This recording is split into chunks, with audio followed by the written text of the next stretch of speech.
Assalamualaikum warahmatullahi wabarakatuh. Selamat siang pemirsa TVRI Jambi dimanapun Anda berada. Senang sekali saya Mawaddah Warahmah kembali menjumpai Anda dalam program kesayangan kita yaitu Hidup Sehat, yang mana program acara Hidup Sehat akan menambah wawasan Anda seputar dunia kesehatan.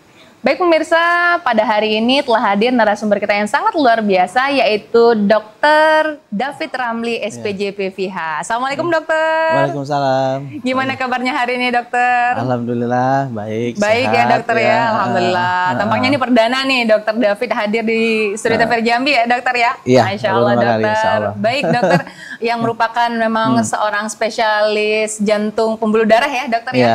Pemirsa, pada hari ini tema kita sangat menarik sekali tentunya untuk menambah wawasan Anda tentang pola hidup sehat untuk mencegah penyakit jantung. Begitu ya dokter ya? Baik pemirsa, apabila Anda ingin bertanya seputar tema kita pada hari ini, silakan langsung saja menghubungi kami melalui line telepon nomor 0811 7433 133, 0811 7433 133. Bagi Anda yang ingin bertanya seputar tema kita pada hari ini, silakan langsung saja menghubungi kami melalui line telepon yang telah saya sebutkan tadi. Baik dokter, terima kasih telah hadir di TVRI Jambi pada hari ini dokter. Tentunya kita mengedukasi pemirsa, terutama tentang temanya tadi yang saya sebutkan ya dokter ya. Nah sebelumnya mungkin pemirsa ingin tahu nih dokter, ingin tahu selayang pandang lebih dalam tentang dokter David. Persilakan dokter untuk dijelaskan kepada pemirsa aktivitasnya apa saja, kemudian spesialis jantung pembuluh darah FIHA. Nah ini mungkin pemirsa penasaran nih, FIHA ini apa sih dokter? Nah boleh silakan dijelaskan dokter. FIHA itu singkatan dari Fellowship Indonesian Heart Association ya.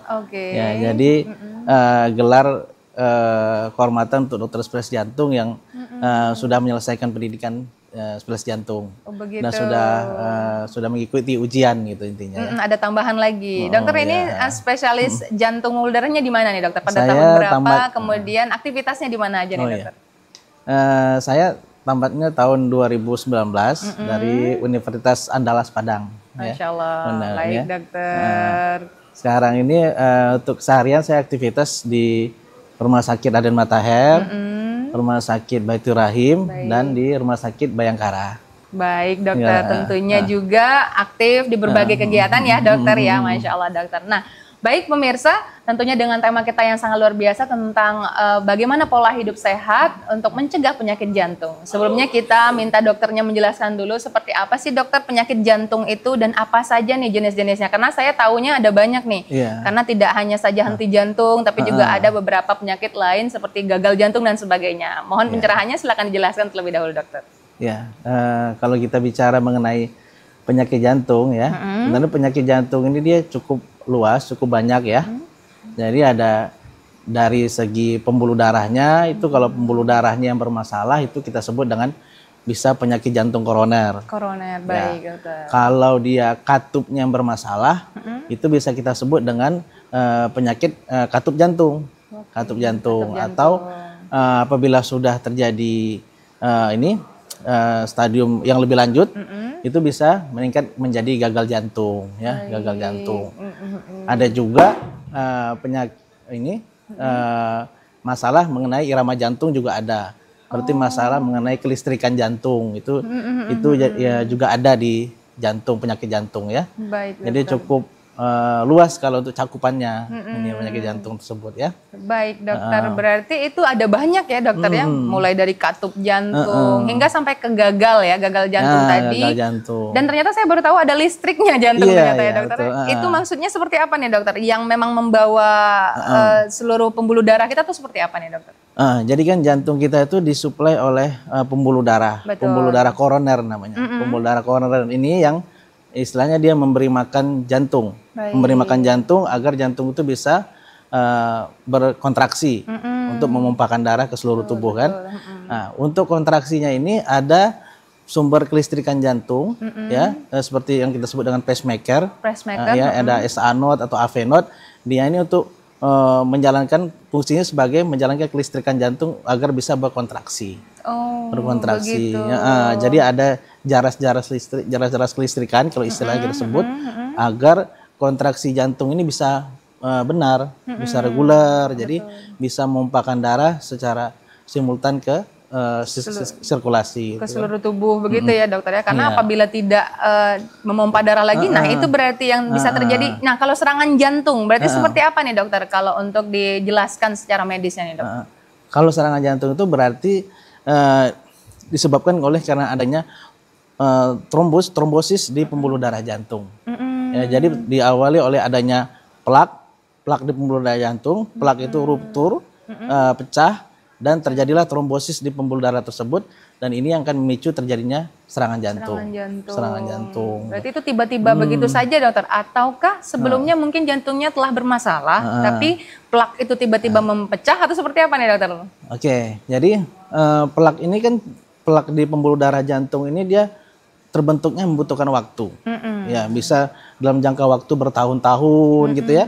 Dia sedikit demi sedikit dia bertambah plak ini ya. Dari 10%, 20%, nanti sampai di atas 70% bisa memicu terjadi serangan jantung. Gitu, berarti memang yang sudah bertumpuk begitu ya dokter ya, telah lama plak itu terbentuk. Ya, tambah lagi misalnya sudah ada plak tadi yang bisa faktor risiko untuk menjadikan serangan.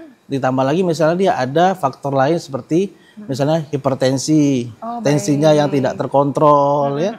Tensi tidak terkontrol itu begitu tensinya tinggi pas dia aktivitas, maka bisa itu menyebabkan terjadinya ruptur plak tadi. Plak tadi itu pecah, terjadilah trombosis di sana, dan itu memicu terjadinya serangan jantung. Wah, ternyata memang kompleks sekali ya dokter ya. Bukan hanya tiba-tiba terjadi serangan jantung kemudian mungkin sering pemirsa awam merasa bahwa kalau serangan jantung nih udah nih bakalan tidak bisa terselamatkan. Nah, ini di sini nih kita klarifikasi dan kita diberikan pencerahan lagi ya dokter ya pemirsa, supaya tidak berpikiran seperti itu begitu dokter ya. Sedangkan itu memang ada penjelasan secara medisnya ya dokter. Nah untuk faktor risiko tadi dokter sudah menyebutkan sedikit nih. Kalau untuk penyakit jantung itu sendiri apa saja nih dokter faktor risikonya dari seseorang apabila terkena penyakit jantung ini? Ya, jadi yang harus kita perhatikan adalah faktor risiko dari penyakit jantung ini. Karena tidak mungkin tiba-tiba ada orang pola hidup sehat, tiba-tiba ucuk-ucuk sakit jantung, kan nggak mungkin. Iya, benar dokter. Pasti ada yang salah dengan pola dia kesehariannya, pola hidupnya, pasti ada yang salah. Misalnya dari pola makan, itu bisa ada pola dietnya bisa ada yang salah, atau pola aktivitas kesehariannya dia ada yang kurang benar ya. Sama mungkin bisa juga kurang istirahat atau tidak bisa mengelola stres. Kecapean gitu ya dokternya, banyak pikiran. Ya kalau mengelola stres, yang namanya mengelola stres pasti banyak nih, pemirsa juga pasti nih dokter. Ternyata itu penting untuk kita kelola untuk lebih baik dokter ya. Nah kemudian seperti apa lagi nih dokter? Kalau untuk faktor yang lainnya selain yang dokter sebutkan tadi? Faktor yang tadi itu yang paling pengaruh, yang paling sulit itu misalnya ya untuk menjaga pola makan agar benar, sama agar mau beraktivitas olahraga. Nah ini kalau mageran ini nih dokter, gimana lah ya sekarang ya, yang segalanya bisa dilakukan hanya melalui gadget ya dokter ya. Nah sedangkan itu penting sekali untuk terus tetap beraktivitas begitu ya dokter ya. Karena masyarakat kita ini kadang berpikir kalau masalah olahraga ya, olahraga, kita tanya kenapa kamu nggak olahraga? Kadang masyarakat berpikir nanti mau kerja, kalau olahraga sekarang nanti capek, nggak bisa olahraga. Padahal prinsip seperti itu sebenarnya kurang tepat. Karena dengan kita olahraga tadi itu bisa menambah ketahanan fisik kita agar bisa bekerja lebih kuat lagi. Lebih prima lagi padahal ya dokter ya. Karena sudah dilatih, sudah warming up lah istilahnya seperti itu ya dokter ya. Ternyata bahwa pola pemikiran nggak mau olahraga ntar capek, itu nggak tepat ternyata ya dokter ya. Saya kalau misalnya kita rutin olahraga itu, begitu kita nggak olahraga pas kerjanya pasti ngantuk. Oh malah kebalikannya dokter ya? Karena nggak ada olahraganya gitu. Jadi kalau udah rutin olahraga, pas kita aktivitas kerja itu lebih segar, lebih semangat, lebih auranya lebih positif. Betul. Ya.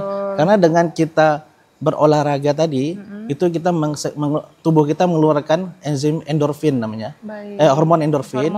Hormon endorfin itu memicu rasa bahagia, hormon yang positif lah. Rasa bahagia, rasa semangat agar untuk kita menjalankan aktivitas sehari-hari gitu.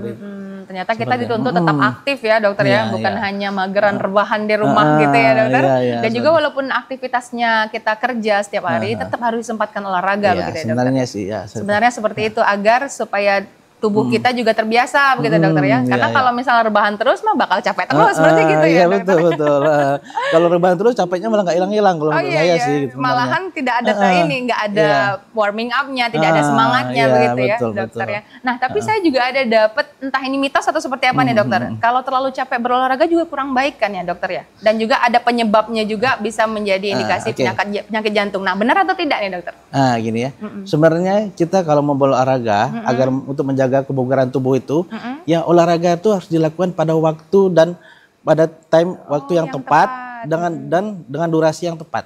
Oh, berarti tidak boleh berlebihan pula. Iya. Ya memang segala hal yang berlebihan tidak baik ya dokter ya. Misalnya kita olahraga, itu olahraga malam jam 8, jam 9 kan itu kurang tepat waktunya. Mana olahraganya betul, cuman jam kita melakukan itu tidak tepat, tidak tepat. Ya, jadi penting sekali untuk waktunya dan berapa lama kita harus olahraga dalam satu hari itu. Misalnya kita olahraga disarankan misalnya pagi hari atau sore hari. Sebelum aktivitas ya lebih baik ya dokter ya, masih seger-segernya bangun tidur gitu betul. dokter ya. Dan juga kita sebelum kita olahraga itu kita harus mengukur badan kita dulu. Misalnya kita baru mau mulai nih, kita baru mau mulai olahraga. Berat badan kita misalnya 90 kilo atau 100 kilo. Wah, ya, misalnya kan. Obesitas misalnya 100 kilo atau 90 kilo. Nggak mungkin kita mau coba satu hari itu olahraga langsung 1 jam, 1,5 jam. Pasti KO yang pasti kita. KO, pasti nggak sanggup ya dokter. Nggak sanggup. Jadi olahraga itu ibaratnya jangan mendadak langsung kencang gitu, nggak bisa. Harus ngukur kemampuan diri sendiri dulu ya. Perlahan-lahan ya dokter ya. Kita mulai dulu dengan 20 menit ya, 20 menit atau setengah jam sehari. Nanti perlahan-lahan kita tingkatkan intensitasnya. Disesuaikan dengan kemampuan kita berarti dokter ya, tidak boleh dipaksakan gitu. Juga jenis olahraganya pun juga harus kita pikirkan. Jangan olahraga itu ada aktivitas yang ringan, ada aktivitas yang berat. Jadi untuk pemula kita harus pilih aktivitas yang ringan lebih dahulu. Misalnya seperti berjalan kaki ya, atau sepeda santai gitu. Nah, itu sebenarnya kalau seperti menyapu atau bersih-bersih pekarangan itu juga harus masuk olahraga. Nah, saya baru mau nanya itu dokter. Bagi kami yang ibu-ibu rumah tangga ini yang memang biasa aktif bergerak, nyapu, misalnya kan ada rumah lantai 2 naik turun tangga itu, nah itu apakah bisa kita sebut sama gitu dokter dengan berolahraga yang disarankan tadi dokter? Itu sebenarnya udah masuk aktivitas kategori ringan. Aktivitas kategori ringan ya. Kalau itu rutin dilakukan gitu ya, misalnya setengah jam sehari itu sebenarnya menyapu atau naik turun tangga dan menyapu itu sudah terhitung sebagai aktivitas olahraga sebenarnya. Tapi yang ringan ya. Nah, berarti belum saya tanyakan dokter sudah tahu nih kalau saya mau nanyain itu. Baik dokter, mohon izin kita jeda iklan terlebih dahulu, nanti kita lanjutkan setelah ini pembahasan kita ya dokter ya. Baik pemirsa, tetap bersama kami akan kembali setelah pariwara berikut ini.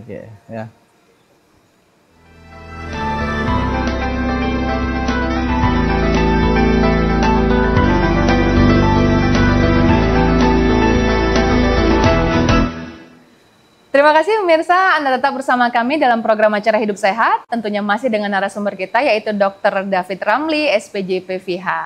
Baik dokter, tadi sudah sangat jelas sekali dokter jelasan seperti apa penyakit jantung itu, kemudian beberapa faktor resikonya.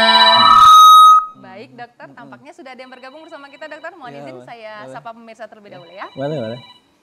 Halo, Assalamualaikum, selamat siang.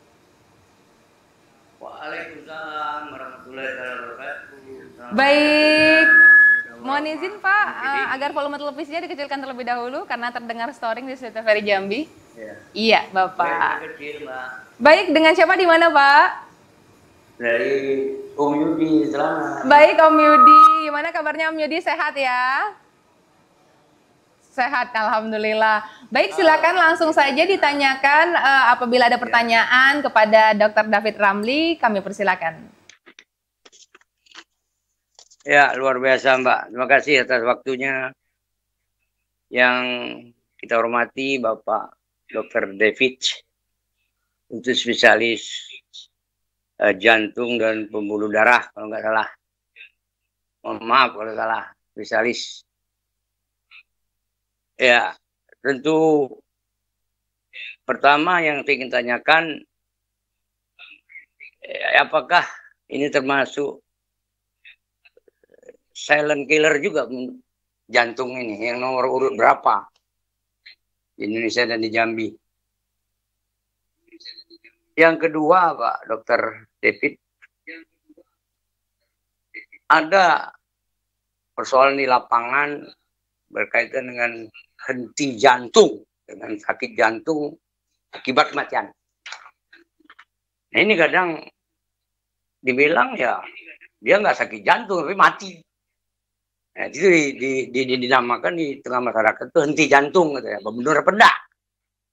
Jadi lantas selanjutnya apa nama itu? Ini juga beredar karena banyak jadi dokter sendiri gitu. Ini banyak teman-teman saya tuh kayak dokter sendiri, padahal ada spesialisnya, Pak David. Ada obat pengencer darahnya memang harus ada resep dokter lah. Seolah-olah namanya tersumbatnya pembuluh darah itu harus makan pengencer darah. Tolong ini edukasi, Pak. Kasihan kita. Seolah-olah bisa mengobati jantung katanya. Padahal harus ada ketentuan dari dokter. Mulut obat pengencer darahnya bagaimana dosisnya. Nah, juga termasuk peralatan di Jambi lah itu perlu. Apakah sudah lengkap kita. Apa yang perlu dirujuk ke Jakarta itu. Di rumah sakit jantung itu. Lantas ya mungkin terakhir saya cukup tertarik ya tadi masalah hormon endorfin. Pernah saya baca di psikolog bukunya Mbak Madra, Pak Roma. Jadi hormon kebahagiaan. Kita juga Provinsi Jambi ini mendapatkan penghargaan tuh. 3 provinsi. Ya penghargaan Haris itu kota Jambi terbahagia. Baik. Itu tidak kan? Perlu dibuktikan. Pak ya, amin Pak Yudi. Masyarakatnya. Nah ini bagaimana mengolah kebahagiaan itu sehingga kita tidak sakit jantung? Apa upaya melakukan apa kita bernyanyi dan sebagainya? Mungkin ada kiat dokter. Baik. Demikian Pak Dokter. Iya. Mungkin masih banyak yang saya sampaikan karena saya dibatasi waktu. Baik. Terima kasih. Mohon maaf. Sampai jumpa lagi. Wabillahi taufiq wal hidayah. Wassalamualaikum warahmatullahi taala wabarakatuh. Waalaikumsalam warahmatullahi wabarakatuh. Terima kasih Pak Yudi yang berada di Telanai. Ya. Baik dokter, Pak Yudi ini merupakan penelpon setia kita nih juga dokter. Iya. Jadi beberapa tema-tema yang menarik dengan beliau, nah beliau selalu bergabung bersama kita interaktif. Nah baik dokter, itu pertanyaannya luar biasa ya dokter ya. Ada yang saya dapat tadi ada 3. Pertama tentang seperti apa, apakah benar ya untuk penyakit jantung ini silent killer atau memang karena sering terkena serangan jantung dan seperti apa. Kemudian yang kedua, tindakan-tindakan yang dilakukan terhadap seseorang yang terkena serangan jantung, terus konsumsi obatnya seperti apa, itu tadi kalau nggak salah tadi Bapak juga bertanya seperti itu ya dari Bapak Yudi. Dan kemudian yang ketiga tadi, bagaimana nih, ini cocok dengan tema kita, bagaimana pola hidup sehat bahagia supaya kita tidak terkena serangan jantung dokter. Silakan langsung saja dijawab pertanyaan dari Pak Yudi yang ada di Telanai tadi Pak, silakan. Sebenarnya kalau kita urutan dari penyebab kematian ya, kematian dari segi penyakit, kesehatan ya, itu mungkin urutan yang pertama ya bisa stroke. Stroke itu banyak sekali. Ya, tapi intinya adalah penyakit pembuluh darah. Penyakit pembuluh darah. Stroke ini kan pembuluh darah di kepala, di bagian kepala ya. Yang kedua itu adalah jantung. Meninggal karena penyakit jantung, serangan jantung. Dengan kata ada permasalahan di pembuluh darah jantungnya. Ya, memicu terjadinya serangan jantung ya. Iya, dokter. Ya, tapi sebenarnya kalau kita bisa dibilang sebenarnya penyakit jantung ini sebenarnya bukan dibilang yang langsung ada begitu saja. Sering ada penyakit jantung ini ada pasien tuh tidak menghiraukannya kadang.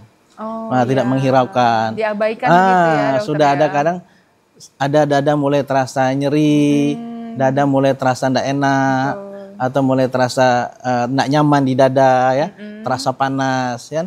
Jadi kadang-kadang kan masyarakat kita ini suka anggap paling paling cuman atau cuman masalah lambung gitu. Jadi kadang kurang aware dengan penyakit itu sendiri itu sendiri kan.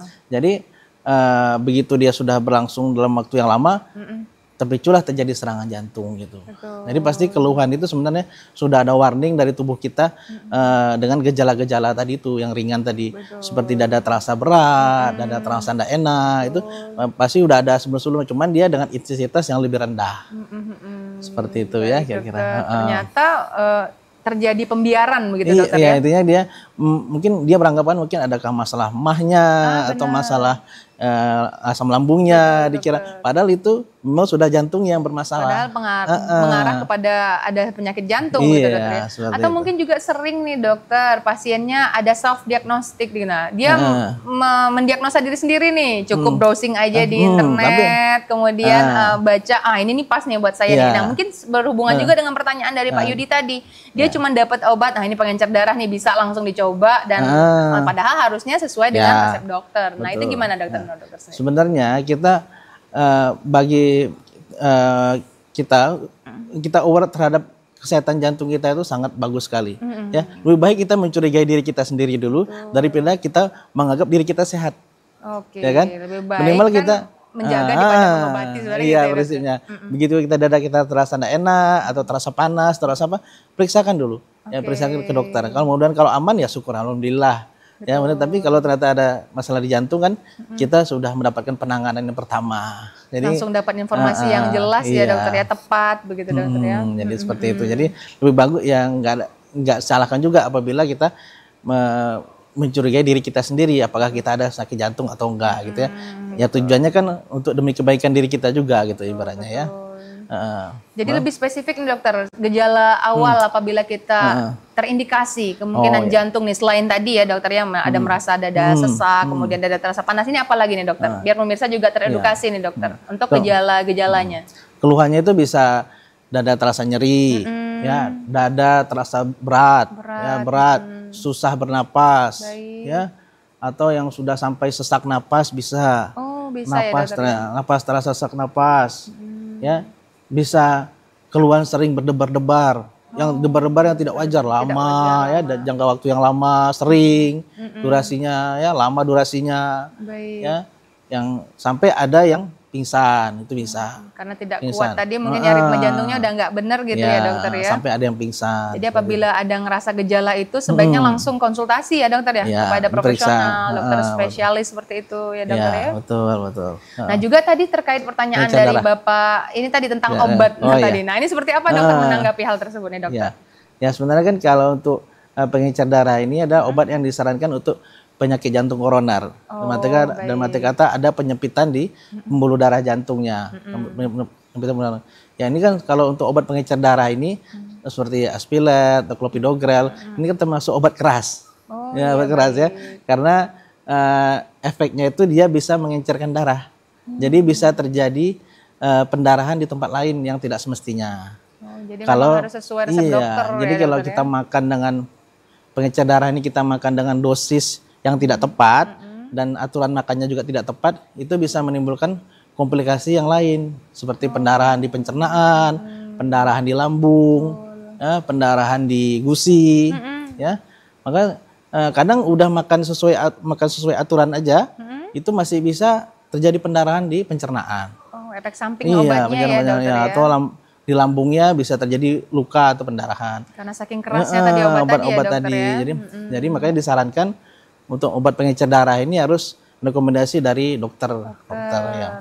Harus melalui resep dokter gitu. Tentunya dari Pak Yudi tadi bagus sekali pertanyaannya ya dokter ya. Tidak boleh asal dikonsumsi berarti. Misalnya mengira wah nih saya nih bakal kena jantung nih, saya coba beli sendiri di apotek, itu nggak boleh, dan juga itu harus resep dokter kali dokter ya, apabila obat keras seperti itu ya dokter. Iya betul. Baik dokter. Kemudian nih pertanyaan yang berikutnya tadi, menarik pertanyaannya nih, sesuai dengan tema kita tentang pola hidup sehat, bagaimana supaya bahagia agar tetap tidak terkena penyakit jantung ya dokter. Nah seperti apa kalau dari dokter sendiri untuk merekomendasikan kepada pemirsa TVRI Jambi dokter? Ya, salah satunya kita ini kan untuk agar suasana hati ini tetap bagus ya, arti kata kita bisa mengelola stres dengan baik ya.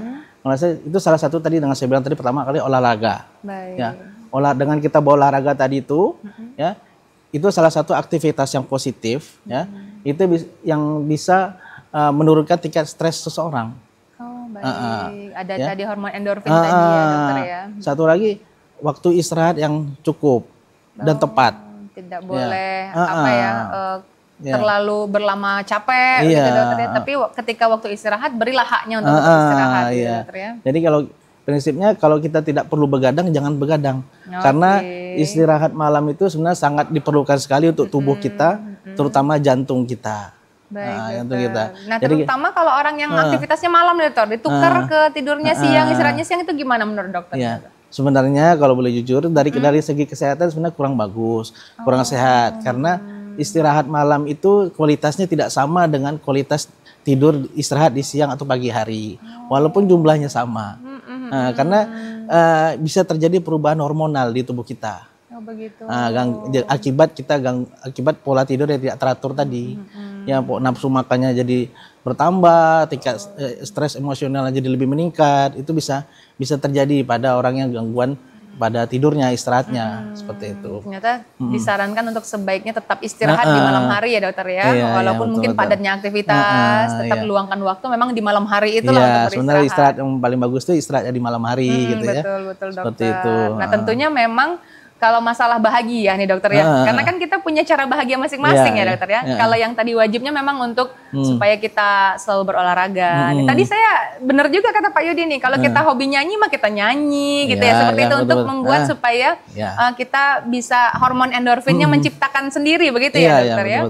Nah jadi mungkin selain berolahraga, pemirsa juga bisa hobinya apa gitu dokter ya. Mungkin berenang kalau suka air, boleh berenang, itu termasuk olahraga juga ya dokter ya. Olahraga. Jadi kita mencari melakukan aktivitas yang positif. Betul. Seperti misalnya kita membaca buku atau kita ke taman membaca buku atau melakukan aktivitas yang positif ya.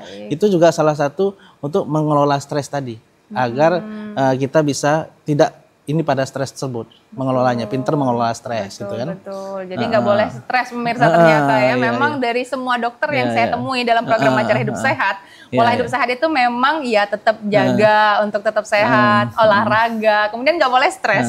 Jadi sebenarnya kunci dari sehat itu sendiri, walaupun penyakit apapun ya dokternya tetap harus jaga pola hidup sehat ya dokter. Rajin berolahraga dan kemudian tetap bahagia, nggak boleh stres ya dokter ya. Nah itu tadi untuk pertanyaan dari Bapak Yudi ya Pak ya, sangat luar biasa sekali pertanyaannya. Nah kita lanjut lagi nih dokter ke pembahasan kita tadi. Kan juga sambil kita udah menjelaskan tentang pola hidup sehat tadi, dan juga yang ingin saya ketahui nanti setelah ini nih dokter ya, setelah pesan-pesan yang akan kita lanjutkan berikut ini dokter, mohon izin kita jeda iklan terlebih dahulu ya dokter ya. Baik pemirsa, tetaplah bersama kami akan kembali setelah pariwara berikut ini.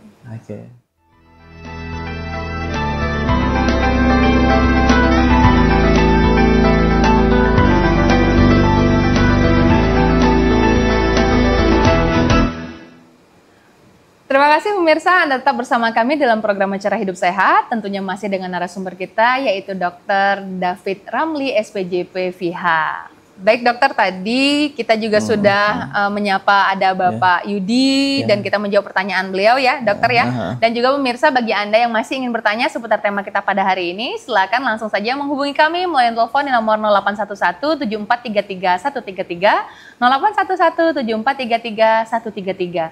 Apabila Anda mempunyai pertanyaan seputar tema kita pada hari ini, silakan langsung saja menghubungi kami di Studio TVRI Jambi, dan nantinya pertanyaan Anda akan langsung dijawab oleh narasumber kita yaitu Dr. David Ramli, SPJP FIH. Baik dokter, seraya kita masih menantikan pemirsa yang ingin bergabung bersama kita nih dokter. Yang ingin saya ketahui ini tentang jantung nih dokter.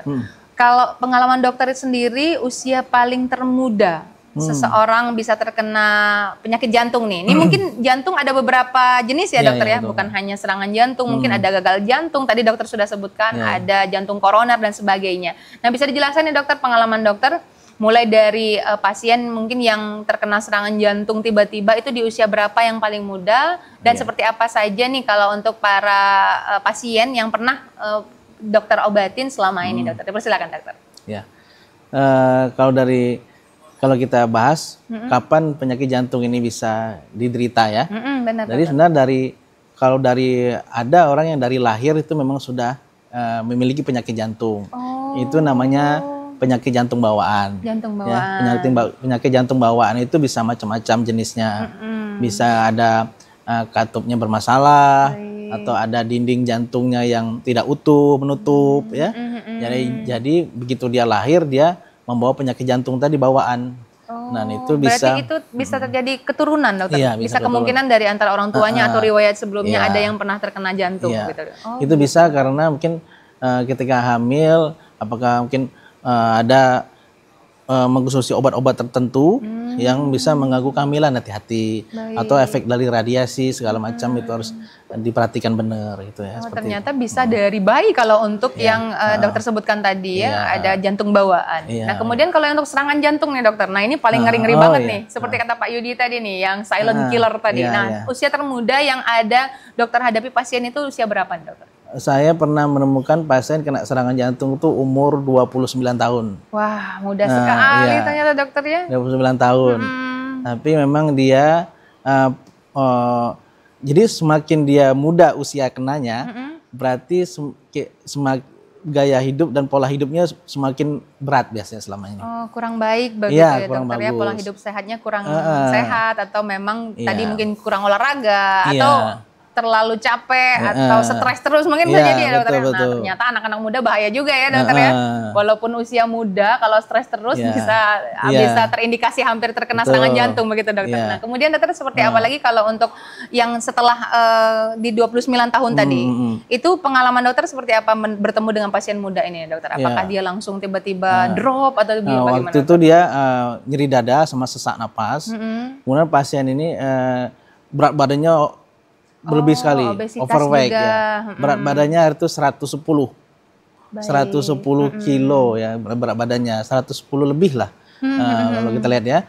Dan dia memang tidak pernah aktivitas olahraga ya. Habis itu memang ada faktor merokok juga. Suka ada merokok, tidak pernah aktivitas olahraga gitu ya. Jadi harus mengalami serangan jantung ya, serangan jantung ya. Nah jadi gitu. Dia di usia muda ternyata ya dokter ya. Usia muda mungkin sebelumnya bukan berarti murni saat itu dia serangan jantung baru terkena, padahal mungkin karena pola hidup sebelumnya ya dokter ya. Yang istilah dokter tadi ada beberapa plak mungkin sudah menumpuk begitu sehingga pembuluh darahnya jadi pecah, jadi seperti itu dokter. Kita cek itu laboratoriumnya kolesterolnya itu sampai 350. 350-an. Jadi tinggi sekali kadar kolesterol ya. Tambah faktor risikonya ada hipertensi juga ya. Itu salah satu pemicu juga ya dokter ya. Iya, jadi memang banyak faktor risikonya waktu itu yang menyebabkan dia terjadi serangan jantung waktu itu.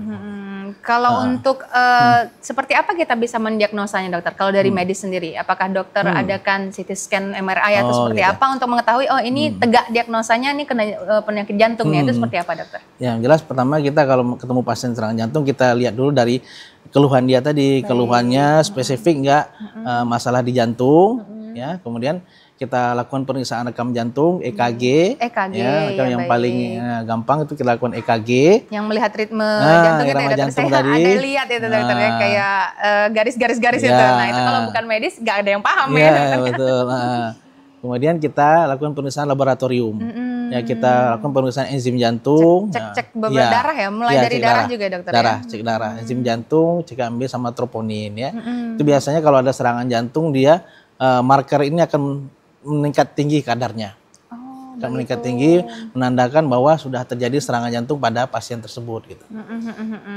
Ternyata seperti itu kalau untuk yang muda dokter. Nah kalau untuk yang lanjut usia nih dokter, terjadi perbedaan kah dokter? Mungkin ya pertama karena mungkin sudah berusia lanjut dan kalau istilah orang tua lah mau dipakai, tapi sebenarnya tidak berarti semua seorang lanjut usia akan terkena penyakit jantung ya kan dokter ya. Nah ini seperti apa dokter menanggapi hal tersebut?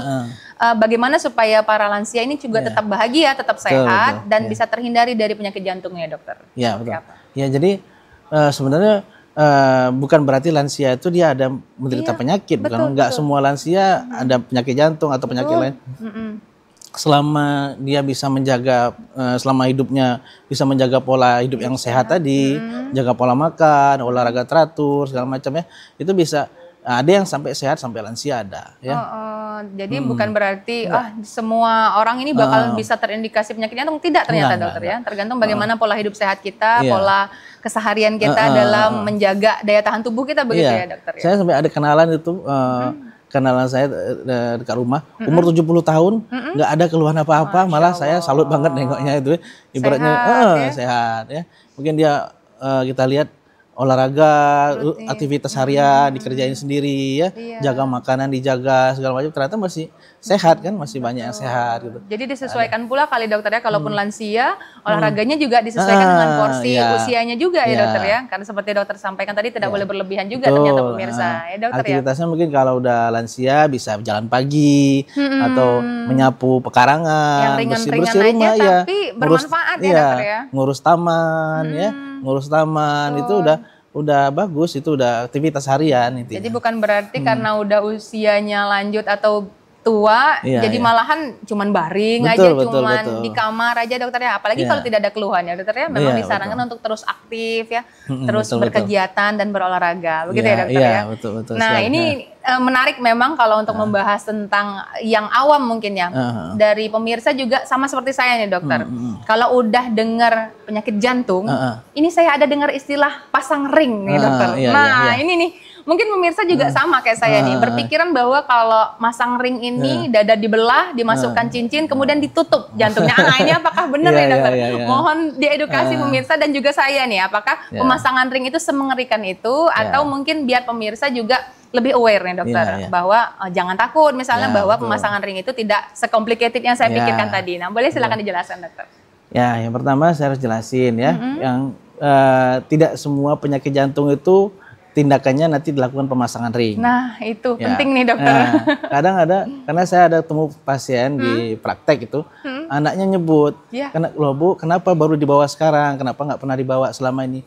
Iya Pak, orang tua saya nggak mau dibawa ke dokter jantung, katanya nanti takutnya dengarnya dipasang ring gitu kan. Padahal pasang ring ini bukan semua untuk penyakit jantung. Oh, berarti ada beberapa penyakit jantung yang tindakannya tidak dengan pasang ring, dokter. Iya, betul. Dokter. Jadi jangan takut berobat ke dokter jantung karena takut nanti ceritanya mau dipasang ring gitu, seperti itu kan. Benar, ternyata tidak semua. Jadi penyakit apa saja nih, Dok? Jantungnya seperti apa yang obatnya menggunakan pemasangan ring, dokter? Ya, jadi kalau untuk pemasangan ring pemasangan ring itu kan bahasa awamnya. Baik. Ya, kalau kita itu nanti ininya istilahnya PCI. Ya, percutaneous coronary intervention ya. Jadi itu pemasangan stent di pembuluh darah jantung. Pemasangan stent ya di pembuluh darah jantung. Ya, kalau orang dengar pasang ring, pasang cincin ya tidak seperti itu ya. Jadi saya pikir mungkin seperti cincin beneran kemudian dipasangin gitu, kayak masangin cincin ke tangan dan dibuka itu jantung, bukan ya dokter? Bukan. Jadi seperti apa nih dokter penata laksanaannya? Jadi cara melakukannya nanti itu seperti istilahnya tindakan kateterisasi jantung. Kateterisasi jantung itu ya seperti memasukkan kateterisasi tapi melalui pembuluh darah di radial, di tangan atau di femoral, di paha. Berarti bukan di belah dada, tapi bisa dari pembuluh darah di tangan dan di paha. Masukkan kateterisasi jantung tadi ke pembuluh darah di tangan atau di paha tadi ya. Nanti disampai di tempat lokasi penyempitan atau sumbatan, baru di sana stennya dikembangkan.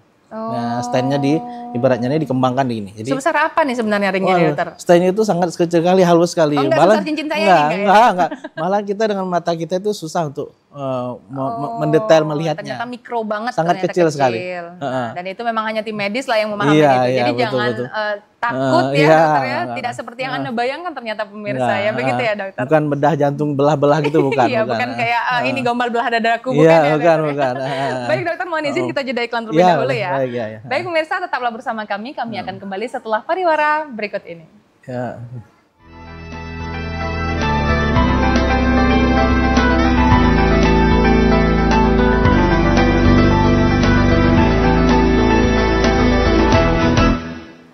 Terima kasih pemirsa, Anda tetap bersama kami dalam program Acara Hidup Sehat. Tentunya masih dengan narasumber kita yaitu Dr. David Ramli, SPJP FIH.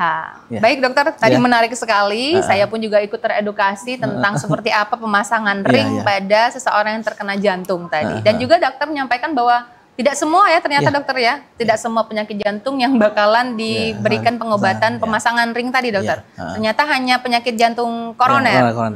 Baik dokter. Nah, yang ingin saya tanyakan lanjutannya dokter, sebenarnya kapan sih dokter kalau seseorang terdiagnosa jantung itu disarankan untuk pemasangan ring ini tadi dokter? Dan juga seperti apa perujukannya dokter? Mohon dijelaskan dokter, silakan.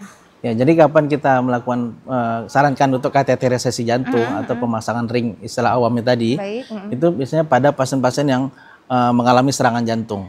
Oh, Serangan jantung kita diagnosa sebagai STEMI ya, serangan jantung akut ya, infak miokard akut itu mendadak dia onsetnya masih akut, itu kita sarankan untuk dilakukan kateterisasi jantung untuk dilakukan pemasangan stent di pembuluh darah tadi. Oke, biasanya berjarak berapa waktu nih dokter? Misalnya terkena serangannya hari Senin, apakah langsung otomatis dilakukan pemasangan kateterisasi itu seperti apa dokter? Ya istilahnya kalau untuk jantung ini kita bermain dengan waktu, ya karena kita tidak bisa memprediksi kapan terjadi perberatan jantung, kapan henti jantung terjadi, itu tidak bisa kita prediksi. Jadi prinsip kita sih lebih secepat mungkin dilakukan lebih bagus. Lebih cepat lebih baik. Lebih cepat lebih bagus, mencegah terjadinya komplikasi pada penyakit tersebut dan angka keselamatan hidupnya lebih tinggi kalau kita lebih cepat kita lakukan seperti itu ya. Baik, ternyata lebih cepat lebih baik dokter ya. Karena memang mungkin banyak yang takut tadi ya dokter ya. Jadi kalau misalnya kan ini harus sesuai izin keluarga juga ya dokter ya. Betul, dan kalau di Jambi sendiri nih dokter mohon izin, apakah sudah lengkap fasilitasnya untuk melakukan kateterisasi jantung tadi atau dirujuk kembali atau seperti apa nih dokter? Mohon informasinya. Kalau untuk tindakan kateterisasi jantung atau pemasangan stent di jantung ini, kalau untuk di Jambi itu kan fasilitas sudah cukup memadai, ya, karena kurang lebih alat yang di luar dengan yang kita di Jakarta dengan yang di sini ya kurang lebih sama. Untuk ternyata sudah bisa ya dokter ya. Bisa ya. Soalnya kalau untuk tindakan kateterisasi itu sudah lengkap, sudah bisa dikerjakan gitu ya. Iya baik. Cuman yang bisa kita lakukan tindakan pasangan stent ini kan yang disarankan apabila stenosis ini sudah di atas 70%. Ada persenannya, ada tingkat ukurnya begitu ternyata dokter ya. 70% ya, baru kita indikasikan untuk lakukan pemasangan stent tadi, seperti itu ya. Atau kateterisasi jantung tadi atau ring jantung tadi. Baik dokter, sangat luar biasa sekali dokter. Dan juga tampaknya kita sudah berada di penghujung acara ini dokter. Informasinya sudah sangat lengkap sekali dan mohon izin untuk kesimpulannya pada program acara kita pada hari ini dokter. Silakan. Boleh. Ya, sebenarnya jantung ini adalah organ yang sangat vital sekali, sangat penting sekali untuk tubuh kita. Jadi lebih baik kita menjaga jantung kita ini agar tidak sakit. Di mata kita lebih bagus kita mencegah jantung kita agar tidak sakit daripada kita menderita penyakit jantung seperti itu ya. Dan jangan kita takut untuk membawa atau memeriksakan jantung kita untuk demi keselamatan kita juga seperti itu ya. Betul dokter ya, luar biasa sekali. Lebih baik mencegah daripada mengobati. Begitu ya dokter ya. Seperti itu. Mengobatin selalu lebih susah daripada preventif tadi. Betul. Soalnya kan. Karena kalau cuma mencegah kita seperti tadi dokter sampaikan, tetap olahraga, jaga pola hidup sehat, pola makan, itu kan. Kemudian mengelola stres, istirahat yang cukup ya. Itu sebenarnya lebih gampang daripada apabila kita sudah menderita penyakit jantung tadi. Harus makan obat rutin, harus tindakan kateterisasi, ya kan? Belum nanti tiba-tiba harus dirujuk lagi ternyata untuk tindakan bypass segala macam seperti itu kan. Betul sekali dokter ya, dan juga jangan ragu untuk memeriksakan diri. Iya, jangan takut. Dokter, apabila Anda telah merasakan beberapa hal yang telah dokter jelaskan tadi ya dokter ya, apabila sudah ada merasakan gejala-gejala tadi, pemirsa jangan ragu untuk berobat ke dokter, karena tentunya dokter ingin yang terbaik ya dokter ya. Betul. Karena sudah sebagai janjinya dokter untuk melayani pasien dan juga melayani masyarakat. Begitu ya dokter ya? Baik dokter, terima kasih, sangat luar biasa sekali. Terima kasih sudah hadir di TVRI Jambi pada hari ini. Dan juga semoga bermanfaat untuk pemirsa yang berada di rumah yang telah menyaksikan program acara Hidup Sehat kita pada hari ini dokter ya. Baik pemirsa, demikianlah program acara Hidup Sehat pada hari ini. Saya Mawada Warahmah beserta seluruh kru yang bertugas pamit dari hadapan Anda. Demikian, Assalamualaikum warahmatullahi wabarakatuh.